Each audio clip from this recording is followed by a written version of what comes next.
ఈ వచ్చే ఆదివారం అనగా ఏప్రిల్ 13వ తారీఖు ఆదివారం సిగ్నల్ బేతల్లో ఉన్నటువంటి సర్వీసెస్ గురించి ప్రార్థన చేశానండి. పరిశుద్ధాత్మ దేవుడు కొన్ని కార్యాలు చేస్తాను సెలవిచ్చి ఉన్నాడు. ఈ వచ్చే ఆదివారం మట్టల ఆదివారము.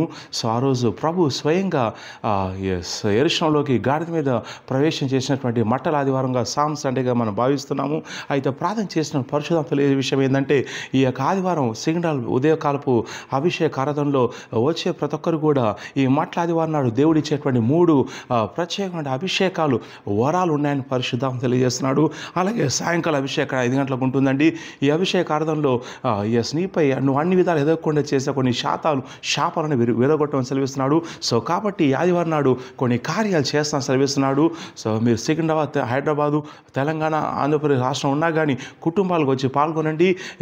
ఆదివారం ఉదయం 9 గంటలకు ఉంటుంది అభిషేక ఆరాధన, సాయంత్రం 5 గంటలకు ఉంటుంది. స్థలము బేతల్ టవర్, బాలాజీ యాప్లో సికింద్రాబాద్ గూగుల్ మ్యాప్లో మీరు బేతల్ టవర్ టైప్ చేస్తే లొకేషన్ వస్తుంది. సిగ్నల్ రైల్వే స్టేషన్ నుంచి 24B 211 బస్సెస్ ఉంటాయి. బాలనగర్ కోలపారం బస్ స్టాండ్ దిగి బేతల్ టవర్ అడిగినా చిరుకల్ బిల్డింగ్ ఎవరని చెప్తారు. అయితే విశ్వాసంతో రండి. పరిశుద్ధాత్మ దేవుడు ఈ ఏప్రిల్ 13వ తారీఖు నాడు దేవుడు ఏం చేయబోతున్నాడు బయలుపరిచాడు. ఈ సర్వీస్లో ఆయన సంచారం చేస్తాను సెలవిస్తున్నాడు. నీ యొక్క పీడించే శక్తులు కాలిపోతున్నాయి, అద్భుతాలు జరగబోతున్నాయి, వరాలు ఇస్తున్నాడు, అభిషేకాలు ఇస్తున్నాడు. కుటుంబాలుగా పాల్గొనండి. God bless you.